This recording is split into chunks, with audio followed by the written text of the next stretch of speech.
찾았죠? 같이 한번 한 절씩 읽어보도록 하겠습니다. 갈릴리 해변에 다니시다가 두 형제 곧 베드로라는 시몬과 그 형제 안드레가 바다에 금을 던지는 것을 보시니 그들은 어부라.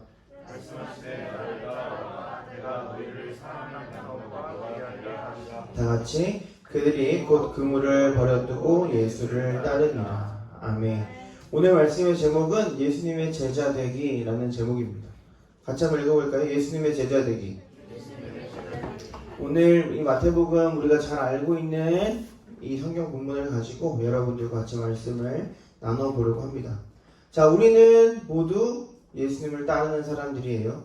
예수님을 따른다는 것은 예수님의 가르치셨던 그 모습 그대로, 그 가르침이 적혀있는 그 성경 그대로, 그 성경 말씀대로 살아가려고 노력하는 사람들을 말합니다. 다른 말로 우리는 제자라고 부르죠. 그래서 그런 제자들을 그리스도인, 크리스찬 또는 성도 이렇게 부릅니다. 여러분들은 진짜 크리스천, 예수님의 제자가 되기를 주님의 이름으로 축복합니다. 우리가 몇 주간 지금 계속해서 똑같은 주제를 가지고 여러 말씀을 가지고 이야기를 하고 있는데 여러분들이 진짜 하나님이 찾으시는 예배자가 되기를 축복합니다. 오늘 본문에서 예수님이 어디에 계셨을까요? 갈릴리 해변. 원래 갈릴리 해변이라는 말은 조금 틀린 말이기도 해요. 왜냐하면 갈릴리 해변은 이제 너무 넓어서 바다 같다고 해서 그 해변이라고 불리는데 정식 명칭은 갈릴리 호수예요. 전혀 바다와는 상관이 없는 그냥 내륙에 있는 호수입니다. 가장 넓은 폭이 21km래요. 그 호수의 폭이. 그러니까 바다라고 불릴만 하죠. 그 갈릴리 호수에서 예수님이 계세요. 그곳에서 뭘 하셨는지 한번 말씀을 통해 살펴봅시다. 우리 18절 같이 한번 읽어볼까요? 다시 한번 시작. 갈릴리 해변에 다니시다가 두 형제 곧 베드로를 하는 시몬과 그 형제 안드레가 바다에 금을 던지는 것을 보시니 그들은 어부라. 자, 그곳에 누가 있었어요? 베드로와 안드레가 있었어요. 베드로와 안드레는 뭐 하는 사람이에요? 어부였습니다. 자, 우리가 한 가지 사전 지식을 갖고 있어야 될 게 있는데 오늘날 어부라고 하면 느낌이 어때요? 어부. 낚시꾼을 어부라고 하진 않죠. 배를 타는 사람을 어부라고 하는데 어부라고 하면은 조금 경제적으로 어려운 사람, 잘 살지 못하는 사람이라고 우리가 인식하기 쉬워요. 근데 그 당시에 어부들은, 그리고 여러분들이 잘못 알고 있는 거예요. 어부들은 돈 진짜 배를 가지고 있는 분들이에요. 그 배가 몇 천만 원, 억 단위니까. 이제 하지만 그 밑에 있는 선원들은 가난하신 분들이 많겠죠. 그런데 그 당시에 지금 우리가 읽었던 이 본문에 있었던 이 당시의 상황은 매우 부자들이었어요. 이 물고기를 가지고 팔아서 수익을 얻고 배를 몇 척씩 가지고 있었던 사람을 어부라고 했습니다. 그래서 이 사람들이 예수님을 따르는 거에 대해서 고기 안 잡아버리지, 그게 아니라 이 사람들은 자신들의 모든 걸 포기하고 예수님 따랐다는 것을 기억하면서 우리 한번 말씀을 읽어봤으면 좋겠습니다. 이들은 이 갈릴리 호수의 상황을 누구보다 잘 알던 사람이었어요. 언제 물이 빠지고, 언제 물이 차오르고, 언제 물의 온도가 어떻고, 언제 물고기가 잘 잡히고, 어느 시간에 나가야 하는지 너무나도 잘 알고 있는 갈릴리 호수의 베테랑 선원 어부들이었어요. 이 이야기를 모르는 친구들이 있으니까 조금 더 설명을 하면 베드로와 안드레는 밤에 고기를 잡고 있었어요. 갈릴리 바다에서 낮에는 얕은 물에서 고기를 잡고 밤에는 깊은 물에서 잡았다고 해요. 그런데 그날 그 밤에는 고기가 한 마리도 안 잡혔어요. 너무 잘 알고 있는 내용이지만 모르는 친구도 있을 수 있으니까 한번 들어봅시다. 그날에 고기가 잡히지 않았는데 그러던 차에 누가 등장하냐면 예수님이 등장하시는 거예요. 예수님이 등장하셔서 뭐라고 하시냐면은 너네 고기 하나도 안 잡혔냐? 그러면 반대쪽에 한번 넘겨봐라 라고 말씀을 하시는 거예요. 자신이 더 어부 생활을 오래 했어요. 자신이 더 뛰어난 베테랑 어부예요. 그런데 생전 물고기를 잡아보지도 않을 것 같은 그런 초짜가 와가지고 반대쪽으로 그물을 던져보래요. 말이 안 되죠. 그 말을 듣는 건 말이 안 되는 거예요. 왜냐면 여기에 고기가 하나도 안 잡혔는데 반대쪽으로 던져가지고 잘 될 일이 없거든요. 베드로 안드레는 그걸 너무도 잘 알고 있던 사람들이었어요. 그런데 베드로는 순종했습니다. 그런데 베드로는 반대편으로 그물을 던졌어요. 그랬더니 어떻게 됐을까요? 정말 그물이 찢어질 만큼 많은 물고기가 잡혔어요. 자, 우리가 여기서 궁금해야 할 상황이 있어요. 왜 베드로는, 왜 안드레는 예수님의 말씀에 순종했을까? 그게 오늘 설교의 길이에요. 여러분들이 그걸 따라가면 됩니다. 왜 순종했을까요? 주희야, 하나님이 왜, 베드로가 왜 순종했을까요? 베드로는 왜 반대쪽으로 금을 던졌을까요? 그냥 막 뱉어봐요. 패스. 세윤아, 세윤이 대답할 수 있을 거예요. 방금 왔지만 왜? 미안해요. 좀 심한 것 같아요. 누구한테 물어볼까요? 시연아, 왜 그물을 반대편으로 던졌을까요? 자기가 더 이 물을 더 잘할 텐데. 정답 잘 말하잖아요. 항상 정답 같은 말만 얘기하잖아요. 빨리 말해봐요. 모르겠다고요? 진수야, 왜 던졌을까요? 반대로.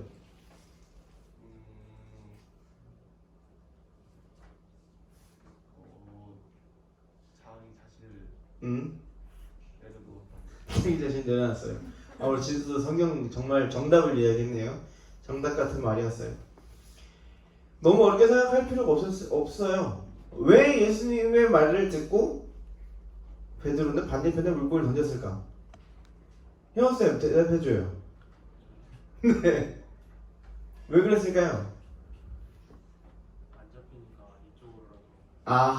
이쪽으로라도. 정말 지푸라기라도 잡는 심정으로 반대편에.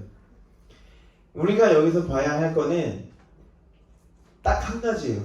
베드로는 예수님이 하나님인 걸 알았던 거예요. 예를 들어서 내가 말씀을 전하고 있는데 갑자기 진수가 와가지고 전에 틀렸어요. 틀린 거잖아요. 어제 전에 공부도 안 해요. 이렇게 해보세요. 그럼 내가 그래 진수야, 내가 틀렸구나, 내가 그렇게 해볼게 라고 하지 않아요. 왜냐하면 그만큼 확신을 가지고 공부를 해오고 전달한 내용이기 때문에 그 내용이 틀리지 않다는 걸 잘 알고 있기 때문에 그 말을 듣지 않아요. 그럼 무슨 말이냐면 베드로와 안드레는 그 갈릴리 호수를 너무나 잘 알고 있는 사람이었어요. 그런데 물고기를 한 번도 잡아보지 않은 사람이 와가지고 그물을 반대편으로 던져라 라고 했을 때 그 말을 들었다는 건 그 사람을 신뢰하고 있었다는 이야기예요. 그 사람 말을 신뢰할 수 있었다는 이야기예요. 그 말은 우리가 이 본문에 나와 있지 않지만 누가복음 5장에 보면 뭐라고 나와 있냐면 이 똑같은 상황을 가지고 베드로가 엎드려서 순종합니다. 우리 한번 누가복음 5장 한번 펴볼까요? 누가복음 5장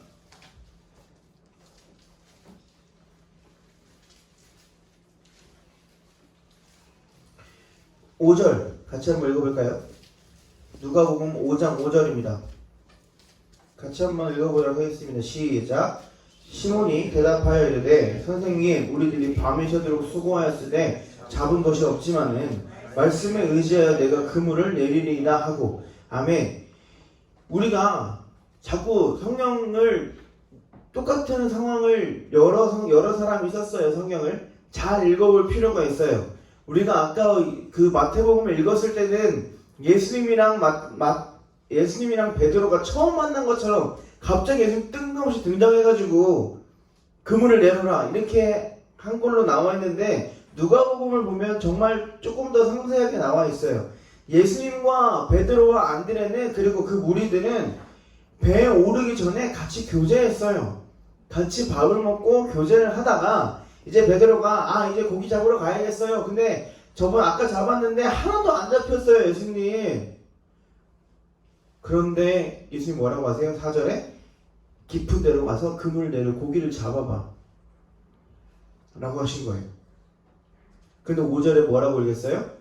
내가 하나도 잡은 게 없지만 당신의 말씀을 의지해서 내가 한번 해볼게요 라고 하는 거예요. 베드로는 알았던 거예요. 하나님이 내 앞에 예수님의 모습으로 나타났다는 것을 알았던 겁니다. 우리가 여기서 또 한번 살펴봐야 될 게 있었어요. 그러면 어떻게 베드로는 예수님이 하나님이라는 걸 알 수 있었을까? 분명히 예수님이 단 한 번도 베드로에게 내가 하나님이다, 나는 능력이 있고 나는 권세가 있는 하나님의 아들 메시아다, 내가 그리스도다 라고 밝힌 적이 한 번도 없는데 어떻게 베드로는 알았을까요? 따라합시다. 하나님이 베드로를 미리 선택하셨기 때문이다. 하나님이 베드로를 미리 선택하셨기 때문에 베드로가 하나님을 알아본 거예요. 예수님이 하나님이신 예수님이 인간의 몸으로 오셨다는 걸 베드로는 알게 된 겁니다. 우리가 그걸 다른 말로 은혜라고 하는 거예요. 여러분들이 하나님을 알 수 있는 거, 교회 나올 수 있는 거, 말씀 들을 수 있는 거, 말씀을 듣고 이해가 되는 거, 이게 은혜인 겁니다. 지나가는 사람 붙잡고 물어봐봐요. 아니요, 내가 내 친구 중에 교회 안 다니는 사람 붙잡고 성경책 펴줘봐요. 이거 믿어? 이거 믿어져? 누가 믿을까요, 이 사실을?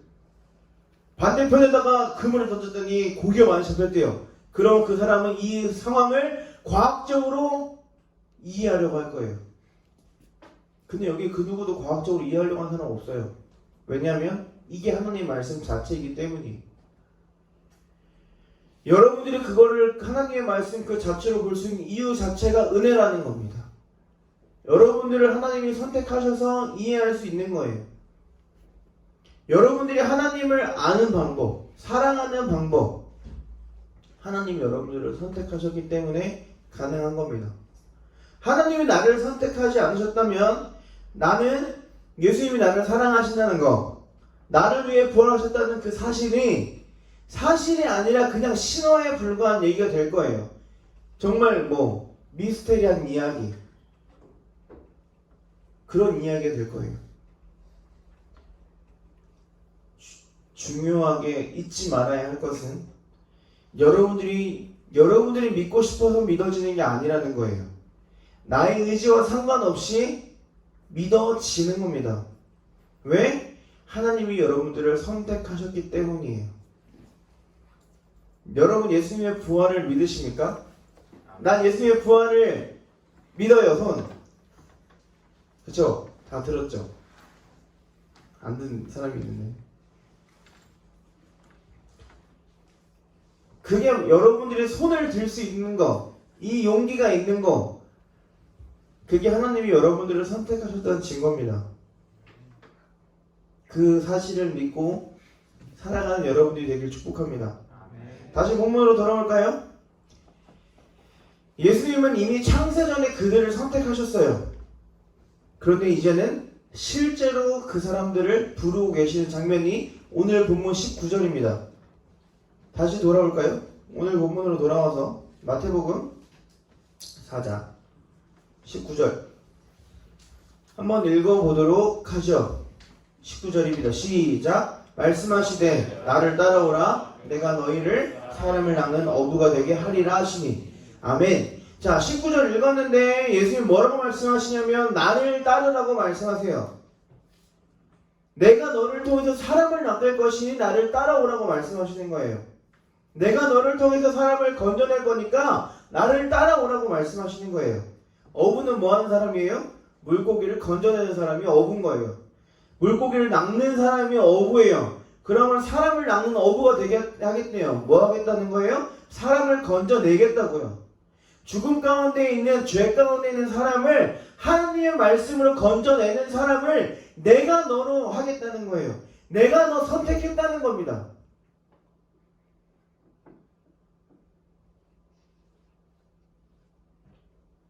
(17절) 같이 한번 읽어볼까요? 우리 오늘 본문 바로 앞절이에요. 같이 한번 읽어보도록 하죠. 시작. 이때부터 예수께서 비로소 전파에 이르시되 회개하라 천국이 가까이 왔느니라 하시더라. 아멘. 우리가 저저번 주 기억나는 친구가 있을지 모르겠지만 예수님이 시험을 받으셨어요. 광야에서 며칠 동안 받았다고요? 40일 동안 받았어요. 광야에서 40일 동안 시험을 받으시고 세례를 받으시고 이제 예수님의 사역의 방향이 제시가 됐어요. 그게 17절입니다. 여기서 핵심 키워드가 뭘까요? 천국. 하나님의 예수님의 사역 방향은 천국이었어요. 예수님의 천국을 전하고 싶으셨던 거예요. 예수님의 천국을 완성하고 싶으셨어요. 예수님의 꿈, 예수님의 목표는 단 하나였습니다. 그 목표는 하나님의 나라를 완성시키는 게 예수님의 꿈이었어요. 세상에 영원한 나라는 없습니다. 한 나라가 세워지기 위해서는 다른 나라는 죽어야 돼요. 세계사를 한번 볼까요? 로마가 천년왕국 영원히 세계를 지배할 거라고 이때 당시에 사람들은 이해하고 있었어요. 그래서 유대인들의 꿈은 빨리 이 로마가 없어져서 하나님이 메시아가 등장해서 이 로마를 다 무너뜨리기를 바랬는데 먼 훗날에 대해서 로마는 멸망합니다. 중국이 저렇게 성장할 거라고는 아무도 예상 못했지만 중국은 지금 미국과 어깨를 나란히 하고 같이 싸울 만큼 그렇게 큰 나라가 됐어요. 영원한 왕국을 꿈꾸던 로마는 몰락했고 갑자기 중국은 대국이 됐어요. 무슨 말을 하고 싶냐면 세상에 영원한 나라는 없다는 거예요. 100년 뒤에 200년 뒤에 한국의 모습이 이 모습 그대로일까요? 아무도 몰라요. 불확실하다는 이야기입니다. 영원하지 않다는 거예요. 하지만 하나님은, 예수님은 영원한 나라를 꿈꾸신 거예요. 그냥 이 세상에 불완전한 그런 나라 말고 영원한 하나님의 나라를 꿈꾸셨던 겁니다. 그게 예수님이 이 땅에 인간의 몸으로 오신 이유예요. 그래서 예수님은 그 꿈을 이루기 위해서 제자들을 한 사람 한 사람 부르기 시작하신 거예요. 그 첫 번째가 바로 오늘 본문의 베드로와 안드레입니다. 아무나 부른 것이 아니라 하나님의 선택하신 사람만 부르셨어요. 어중에 떠중에 다 부른 게 아니라 하나님의 택하신 베드로와 안드레를 하나님의 제자로 부르신 거예요. 왜? 하나님의 나라를 완성하기 위해서, 천국을 위해서 부르신 겁니다. 그랬더니 베드로가 어떻게 해요? 다 버리고 예수님을 따릅니다. 20절 같이 한번 읽습니다. 시작. 그들이 곧 그물을 버려두고 예수를 따르니라. 어부에게 그물은 밥줄이에요. 어부에게 그물은 생명줄입니다. 자신의 목숨과도 같은 게 배와 그물이에요. 밥은 생명이에요. 이 밥을 안 먹고는 살 수가 없어요. 저는 요즘에 너무 시간이 없어서 하루에 한 끼 먹고 있는데 죽을 것 같아요. 현기증 나고 막 그래요. 살은 안 빠지고 있어요. 제발 밥을 한 끼를 먹었으면 빠져야 되는데. 베드로와 안드레는 자신의 밥줄을 다 던지고 간 거예요. 예수님을 따라서. 자기가 평생 그물을 던지고 배를 탔는데 그거 갑자기 한순간에 다 던지고 생명줄 버리고 예수님 따라간 거예요. 왜일까요? 예수님을 믿었기 때문에 가능했던 거예요. 예수님이 자신의 생명보다 귀한 분이라는 걸 베드로와 안드레는 알고 있었던 거예요. 베드로에게는 확신이 있었어요. 아, 이 사람이 하나님이구나. 한치의 망설임도 없이 즉각적으로 아무 조건도 달지 않고 자신의 것을 버리고 예수님을 따릅니다. 사랑하는 여러분, 예수님의 택함을 받아서 여기 앉아있는 여러분, 예수님의 택함을 받아서 말씀이 읽어지는 여러분, 여러분들은 뭘 버리고 있습니까? 예수님은 진짜 예수님을 따르고 있습니까? 여러분들은? 예수님이 따라오라고 하신 그 길을 똑바로 걸어가고 있습니까? 예수님의 길을 걸어간다는 건 언젠가 여러분들에게 굉장히 큰 고민거리가 됐으면 좋겠어요. 지금 저 전도사가 무슨 소리를 하고 있는 거야? 뭐라는 거야? 뭘 버리래 자꾸? 라고 이야기하지만 여러분들의 삶에 생각할 거리가 됐으면 좋겠어요. 예수님을 따른다는 것, 교회에 나와서 예배를 드린다는 것은 도덕적으로 성장하기 위해서, 윤리적으로 바른 사람이 되기 위해서, 세상에서 좋은 사람이 되라고 여러분들 교회 나오는 거 아닙니다. 예수님이 좋은 말씀을 하셨어요. 너는 고아와 과부를 위해서 너의 삶을 나눠라. 그리고 너가 오른뺨을 맞으면 왼뺨도 대라. 그리고 우리는 이웃을 사랑해야 된다. 우리는 온유한 성품을 가져야 한다. 이 이야기는 도덕적으로, 사회적으로 좋은 사람이 되라는 이야기가 아니에요. 1차적으로 보면 그런 얘기가 맞지만 예수님이 이 말씀을 하신 이유는 하나예요. 천국을 위해서라는 거예요.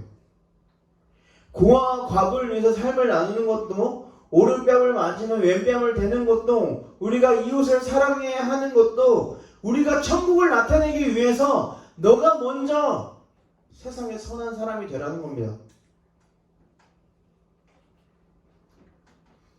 교회에 나온다는 건, 예수님을 따르는 것은 예수님의 가르침을 지식적으로 배우기 위함이 아니라는 거예요. 사랑하는 여러분, 예수님을 따른다는 건 내가 예수님의 삶 자체가 되는 거예요. 내가 예수님이 되는 겁니다. 예수님이 하셨던 것처럼 내가 그렇게 살아가야 돼요. 오늘날 코로나19 때문에 많은 어려움들이 있고 오늘까지도 많은 어려움을 겪고 있어요. 그런데 다행히도 어제 10명대 사람이 국내에서 나왔대요. 우리가 우려했던 것만큼 그렇게 아직 터지진 않았지만, 어떻게 될지 모르지만, 그래도 조금은 안심할 수 있는 구석이 조금은 있는 것 같아요. 어제 그런 뉴스가 기사에 나왔어요. 방역을 철저한 교회, 심지어 장갑까지 낀 교회, 감염자 수 제로. 이런 교회가 되어야 된다는 거예요. 우리가 예전에 뭐라고 싸웠을까요? 교회 나오는 게 맞다. 교회 안 나오는 게 틀리다. 너가 맞냐 내가 맞냐. 교회에서 싸우는 모습을 세상 사람들한테 보여줬어요. 선한 영향력을 끼쳐야 하는 사람들끼리 싸우고 있었어요. 네가 맞냐 내가 맞냐. 결국 선한 영향을 끼치지 못하는 거고, 교회는 세상의 조롱거리가 됐었죠. 그런데 우리가 조금씩 노력하고 조금씩 더 노력했더니 지금 그런 뉴스도 나오게 됐습니다. 우리가 그런 일을 해야 하는 이유는 사회적으로 도덕적으로 선한 사람이 되기 위함이 아니라 예수님이 그렇게 하라고 하셨고, 그렇게 하라고 하신 이유는 천국을 완성하기 위해서 그렇게 하셨던 거예요. 사랑하는 여러분, 여러분의 삶 자체가 예수님이 되시기를 축복합니다. 그래서 베드로는 그물을 던진 거예요. 여러분들은 무엇을 버리시겠습니까? 예수님은 하나님 나라를 완성하기 위해서 십자가에서 목숨을 버리셨어요. 여러분들은 무엇을 버리시겠습니까? 그래서 예수님을 따른다는 것은 목숨을 거는 일이고, 예수님을 따른다는 것은 내 생명보다 우선시 되어야 된다는 거예요. 그런 삶이 쉬울까요? 당연히 쉽지 않죠. 어려워요. 그 길을 걸어간다는 것은 어렵지만 베드로가 안 되는 확신했고 그물을 던지고 따랐습니다. 예수님을 쫓아갔어요. 예수님을 자신의 주인으로 모시고 그 길을 쫓아간 겁니다. 이제 오늘 말씀을 들은 여러분들은 베드로와 안드레처럼 그 길을 쫓아가면 됩니다. 그런 길을 따라가는 여러분들에게 축복합니다. 말씀을 마치죠. 오늘은 무슨 날이에요? 스승의 주일이에요. 여러분의 담임 선생님과 전사님은 여러분들의 진짜 스승이 되길 원해요. 스승의 날 아무도 연락 안 했다고 서운하다는 얘기를 하는 게 아니라 서운하다는 얘기를 하는 게 아니에요. 진짜 여러분들의 스승이 되길 원해요. 전도사님이 예수님의 모습을 보여주고 또 보여줘서 여러분들에게 진짜 스승이 되고 싶습니다. 그냥 가르치고 성경 말씀을 가르치고 그것으로 끝나는 스승이 아니라 삶으로서 여러분들에게 따라오라고 하는 그런 진짜 스승이 되고 싶어요. 그래서 전도사님은 끊임없이 노력할 거고 여러분들의 선생님도 여러분 곁에서 계속해서 노력할 겁니다. 여기 계시지 않지만 오늘은 시간 한 번 하시느라 지금 이 자리에 함께 하시지 못하지만 우리 김영자 선생님은 올해로 20년 동안 중고등부를 섬겨주셨어요. 얼마나 대단한지 여러분들이 잘 실감이 안 되겠지만 전도사님 입장에서는 너무 대단하신 것 같아요. 많은 힘든 상황도 있었을 거고 어려운 상황도 있었겠지만 그걸 끊임없이 버티고 또 버티고 또 버텨서 그 20년을 이뤄내신 거예요. 그렇게 할 수 있었던 이유가 뭘까요? 여러분들에게 진짜 스승의 모습을 보여주고 싶으셨던 거예요. 예수님처럼. 선생님도 그런 사람이 되길 소망해요. 여러분들도 그런 사람이 되길 소망하고 여러분의 선생님도 그렇게 살기를 소망합니다. 그런데 선생님이 지지난주에 굉장히 슬펐던 일이 있어요. 뉴스를 본 친구들은 알지 모르겠지만 그 기사 본 사람 인분 똥 먹인 교회 그 기사 본 적 있어요? 그 교회에서 성명서를 냈어요. 그 교회 신문에서 성명서를 냈는데 교회 이름은 어디서 들어본 것 같고 거기 목사님 이름도 어디서 들어본 것 같아요. 그래서 그 홈페이지를 들어가 봤는데 웬걸 저 선생님이 아는 목사님인 거예요. 개인적으로는 모르지만 그러니까 뭐 친분이 있는 건 아니지만 그 목사님의 설교를 듣고 아, 저 사람처럼 내가 사역해야겠다. 저 목사님처럼 나도 열심히 사역해야지. 저 목사님처럼 나도 그런 좋은 사람이 되어야겠다. 저런 목사님처럼 청년들이랑 중고등학생들이랑 절개 목회를 해야겠다라고 생각을 하고 결단을 했는데 그 목사님이 거기 있는 거예요. 똥 먹인 교회 목사로. 그래서 난 도대체 누굴 따라가야 하지? 믿어야 할 사람이 없네. 말도 안 되는 일을 저질렀네 사람이. 그래서 누구를 나의 스승으로 삼아야 할까 굉장히 낙담했던 적이 있었습니다. 불과 지지난주에. 그래서 내렸던 결론, 다시 힘을 얻었던 결론은 전도사님이 그 목사님처럼 사역하는 게 아니라 예수님처럼 사역하면 되겠더라고요. 오늘 말씀을 보면서 어떤 사람처럼 말씀을 가르치는 게 아니라 예수님처럼 가르치는 사람이 될 겁니다. 여러분들도 예수님처럼 살아가기를 소망합니다. 전도사님도 말씀 앞에 순종해서 예수님처럼 가르치는 사역자가 될 테니까 여러분들도 예수님처럼 세상을 섬기는 사람들이 되길 소망합니다. 그래서 전도사님을 위해서 여러분들이 기도해 줘야 됩니다. 사랑하는 여러분, 예수를 따르는 진짜 예수님의 제자가 되길 소망합니다. 예수님의 말씀으로만 여러분의 삶의 방향을 결정하기를 소망합니다. 다른 좋은 위로의 말, 격려의 말 그런 것보다 예수님의 말씀이 여러분들의 삶을 결정하기를 소망합니다. 세상은 그물을 버린 베드로와 안드레를 조롱하고 멍청하다고 놀릴 거고 핍박할 거예요. 야 멍청아, 어떻게 네가 잘 벌고 있는 이 배와 그물을 버리고 가냐? 너 지금 그거 하면 잘 먹고 잘 살 텐데 어떻게 그걸 버리냐 이 멍청아. 그 예수님 따라가면 너 잘 살 것 같냐? 부자 될 것 같냐? 이 멍청한 놈, 미련한 놈, 한심한 놈 그렇게 말하겠지만 하나님의 택함을 받은 베드로와 안드레는 귀등으로도 안 들었어요.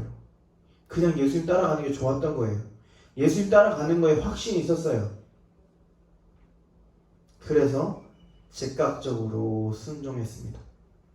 내 것을 버리고 내 생명을 버리고 하나님의 길을 쫓아갔어요. 여러분들도 베드로와 안드레 같은 예수님을 따르는 사람들이 되길 축복합니다. 내 걸 버리고 하나님의 길로 채우는 여러분이 되길 소망합니다. 그 길로 걸어갈 때 우리가 예수님의 참된 제자가 될 줄 믿습니다. 그냥 단순히 교회 출석하고 교회에서 놀다가 집에 가는 그런 거 말고 진짜 예수님의 삶을 쫓아가는, 그렇게 살려고 노력하는 진짜 예수님의 제자가 되기를 주님의 이름으로 축복합니다. 기도하겠습니다.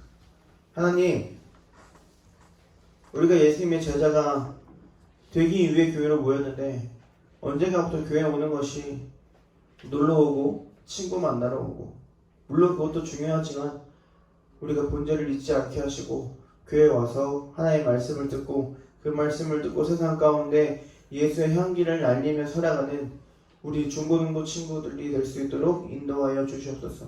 주님, 우리 안에 예수님의 그 마음이, 예수님의 그 성품이 우리의 실제 모습이 되게 하여 주시고 우리가 온전히 그 하나님 앞에 말씀에 순종하며 그물을 버렸던 그 베드로와 안드레의 모습처럼 우리가 살아갈 수 있도록 주님 우리를 인도하여 주시옵소서.